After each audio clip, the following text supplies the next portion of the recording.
Hello and welcome back to my channel cook with Khushboo. तो friends, आज मैं लाई हूँ आपके लिए आम का सूखा अचार। तो जैसे कि आम का जो सीज़न है वो कुछ ही टाइम है, उसके बाद जैसे कि विंटर्स स्टार्ट हो जाएगी तो मार्केट में जो ये कच्चे आम और कैरी आ रही है ये भी आना बंद हो जाएगा। तो क्यों ना हम फटाफट से आम का अचार बनाकर रख लें, वो भी पूरे साल के लिए। तो चलिए बनाना शुरू करेंगे। तो फ्रेंड्स, इसके लिए मैंने ये आम ले लिए हैं और ये पेड़ के बिल्कुल ताज़े टूटे हुए आम हैं और बहुत ही बढ़िया हैं, मतलब बहुत ही खट्टे हैं। तो आज हम क्या करेंगे कि आम का सूखा अचार बनाने वाले हैं। तो जैसे कि मैं आपको दिखा देती हूँ कि पेड़ से डायरेक्ट तोड़े हुए हैं तो ये नीचे गिरने से ये थोड़ा सा इस तरह से क्रैक्स भी आ रखे हैं। अब आम को जो है बहुत अच्छे से वॉश करने के बाद इसको हमें ड्राई कर लेना है और अभी हम इसको धूप में भी रखेंगे। तो फ्रेंड्स, इसकी जो गुठली है बीच की बहुत हार्ड है, मतलब कि घर में ये बिल्कुल भी इसके पीसेस कट नहीं हो सकते, तो मैं गुठली इसकी नहीं ले रही हूँ। जो साइड्स का पार्ट होता है मैं वही इसका लूँगी। अगर आपके पास काटने की जो है सुविधा हो तो आप इसको जो है गुठली सहित भी ले सकते हैं।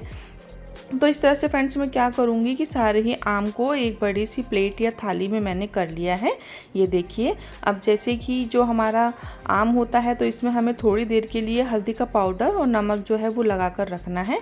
तो कम से कम 2 चम्मच के करीब में हल्दी का पाउडर और साथ में ही 2 ही चम्मच मैं इसमें नमक डाल दूँगी, क्योंकि जो अचार हमारा होता है उसमें नमक जो है ज़्यादा ही डाला जाता है।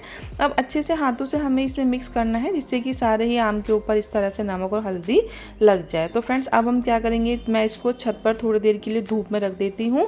तो फ्रेंड्स, वैसे तो देहरादून का मौसम ऐसा है कि थोड़ी सी देर में ही बारिश शुरू हो जाती है, फिर भी अभी थोड़ी हल्की हल्की धूप है। तो फ्रेंड्स, कम से कम 3 घंटे की धूप में हमें इसको रखना होगा। तो मैंने एक कपड़ा बिछा दिया है और उसके ऊपर जितना भी मेरा आम है उसको मैं डाल देती हूँ और इतनी देर में हम क्या करेंगे कि अपनी बाकी की तैयारी कर लेंगे। तो फ्रेंड, जितने अच्छे से आम आपके सूखेंगे आपका अचार उतना अच्छा भी बनेगा और उसकी सेल्फ लाइफ भी बढ़ेगी। तो मेरी यहाँ हल्की धूप है, अगर आपके यहाँ तेज़ धूप हो तो आप ज़रूर से इसको सुखा लें। अब हम चलते हैं, अब हम मसाला बना लेते हैं।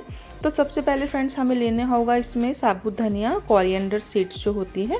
अब इसी के साथ हम ले लेंगे फेनुग्रीक सीड्स जो मेथी दाना होता है, साथ में ये है मस्टर्ड सीड्स जो येलो वाला सरसों के दाने होते हैं, ये है क्यूमन सीड्स, जीरा और साथ में ही हम लेंगे इसमें फीनल सीड्स, सौंफ। तो सौंफ भी हमें ज़्यादा लेनी होती है।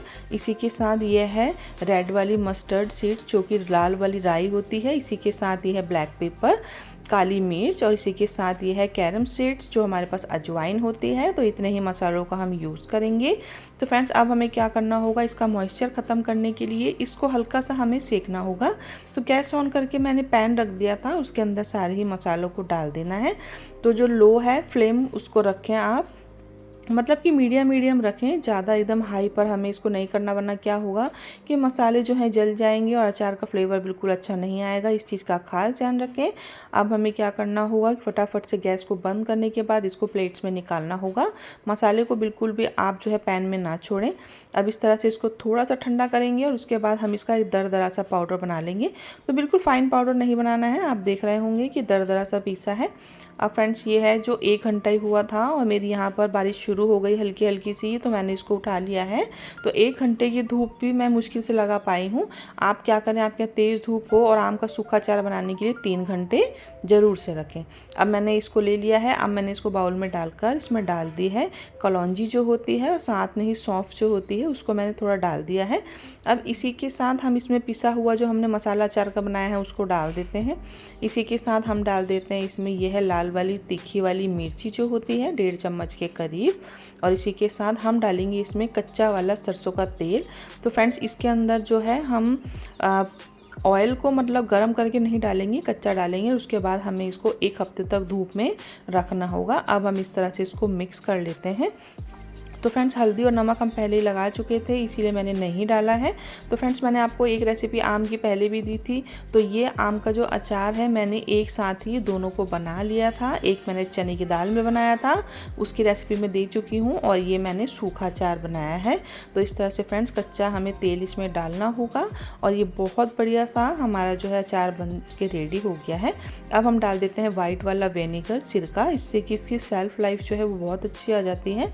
वैसे तो आम खट्टे होते हैं तो खट्टे के लिए हमें कुछ भी इसमें नहीं डालना।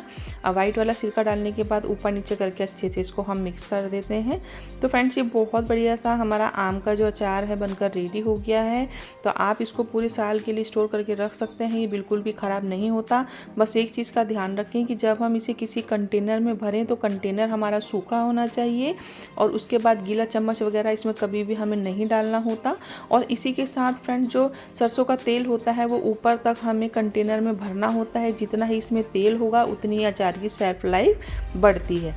तो फ्रेंड्स अगर आपको मेरी वीडियो पसंद आई हो तो आप मेरी वीडियो को लाइक करें और अगर आप मेरे चैनल पे नए हैं तो प्लीज़ मेरे चैनल को सब्सक्राइब कर लें।